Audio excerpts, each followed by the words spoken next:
Thank you very much for inviting me. I'm delighted to be here. I think over the next 10, 15 minutes, I'll share a few thoughts on the G20 summit that has gone by, what the G20 is, what the challenges for India are, and what is it that we can expect. So first, I think what the G20 is, as it has been mentioned, I think the relevance of G20 has increased very significantly because of the fact that all the other multilateral institutions and agencies, they have not been able to acquit themselves creditably, whether it is the United Nations General Assembly, UN Security Council, or the others. So the countries by and large have started looking at G20 for solutions to emerge, what they have not been able to find from the other multilateral organizations. Secondly, as has been mentioned, it represents a very significant proportion of global GDP, global trade, population, area, investment in research and development. So in that sense, the number of 20 countries, that is 19 countries plus the European Union, that is large enough to cover a very significant portion of global activity and endeavor, and also small enough where face-to-face interactions can take place and work can be accomplished, significant policy decisions can be taken. That having been said, I think it's also pertinent to remember that G20 is not any global treaty, it's not an international agreement whose decisions can be implemented, not at all. It is a policy a forum where all the members, they get together to evolve certain policies, which it is not binding on anyone to follow them, but then it carries the weight of all these countries and the economic and the political strength that lies behind them.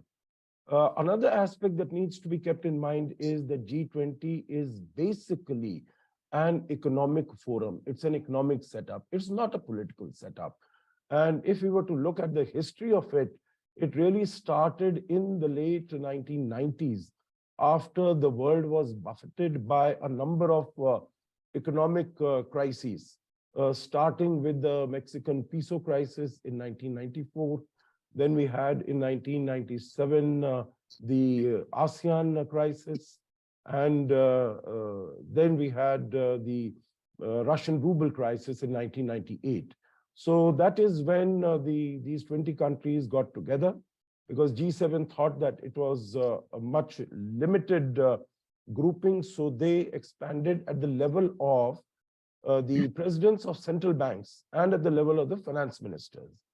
But then this was upgraded to the level at the summit level, to the level of heads of state and government in 2009, when we had the international economic crisis in 2008. So by and large, it's an economic forum, but still, I think geopolitics cannot be separated from geoeconomics. So we have seen that this year also, the ongoing conflict in Ukraine, that has also cast a very big shadow over the proceedings of the G20. And I think the credit goes a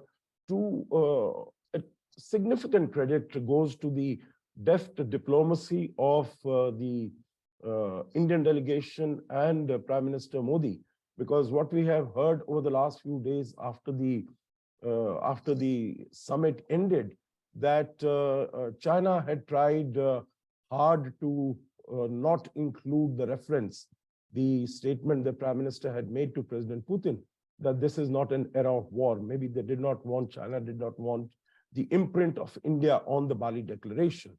But then all the other countries wanted, so to an extent, China was sidelined on that issue.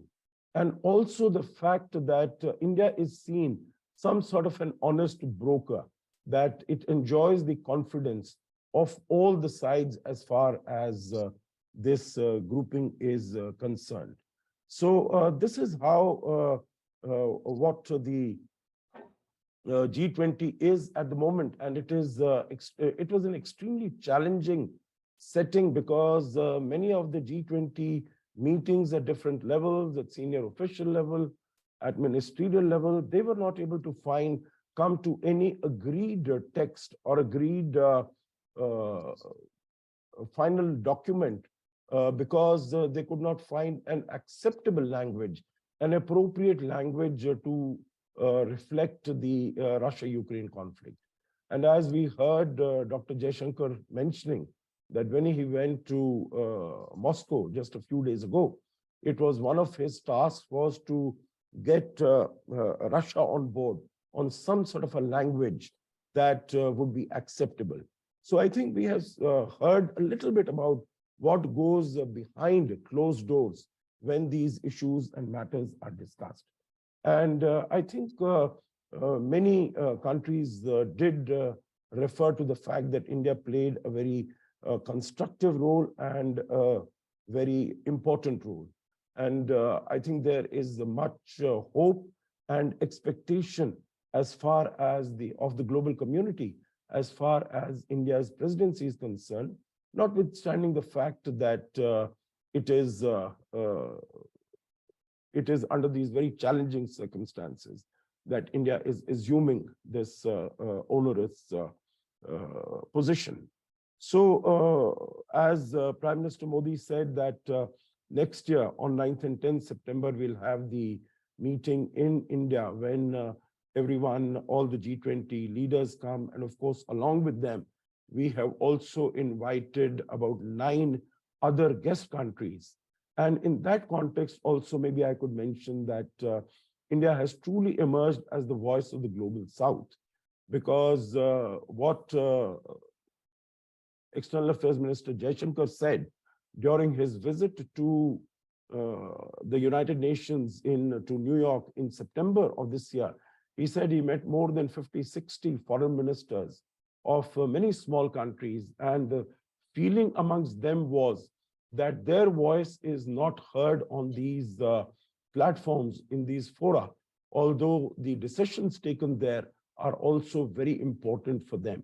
And this is what we have seen, that first it was the COVID-19 pandemic, which resulted in the pushback as far as the economic growth of the world, and had a very severe adverse impact on the economic sustainability of many countries, including developing countries, particularly developing countries, and also as far as the health issues of many of these countries are concerned.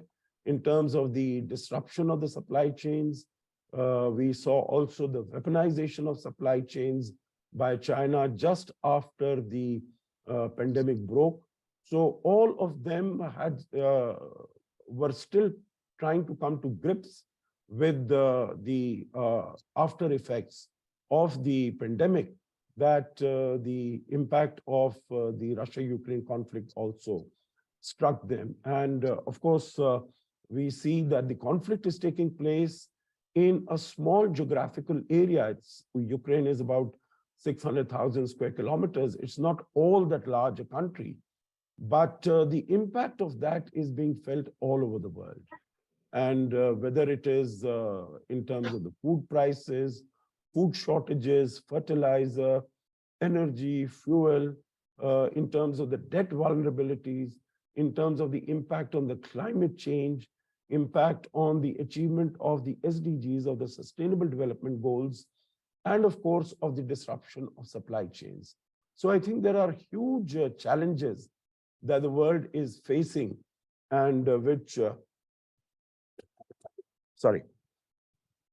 India will have to deal with. And this is what Prime Minister Modi also said, that India's presidency is going to be action-oriented. Its presidency is going to be decisive, it's going to be ambitious, and it's going to be inclusive. And I think that is what we really want. I think this is a moment for India to step up to the plate and to discharge its responsibilities effectively. Now, what are the, I'll finish in a couple of minutes. What are the areas where India will have to work, where India could showcase what it has achieved? I think what we really need to keep in mind is that, and I have negotiated in many such international fora, whether it is for the WTO negotiations, the Uruguay round multilateral trade negotiations, in the Doha round, in UN SCAP, on the India-EU FTA, etc.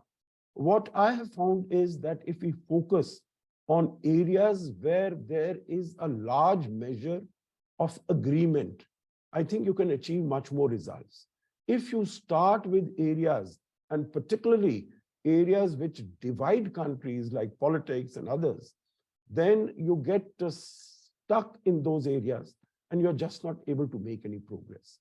So I think India will have to choose and select areas where it can see, by and large, a significant measure of convergence. Today, we have seen that there is this meeting taking place on the Andaman Nicobar Islands, where all the ambassadors of all the 20 countries are present, and India's priorities, whether it is in the area of climate finance, whether it is in the area of SDGs, in the area of sustainable and resilient supply chains, robust, dependable supply chains, or in terms of the success and achievements that India has registered in the area of digital transformation.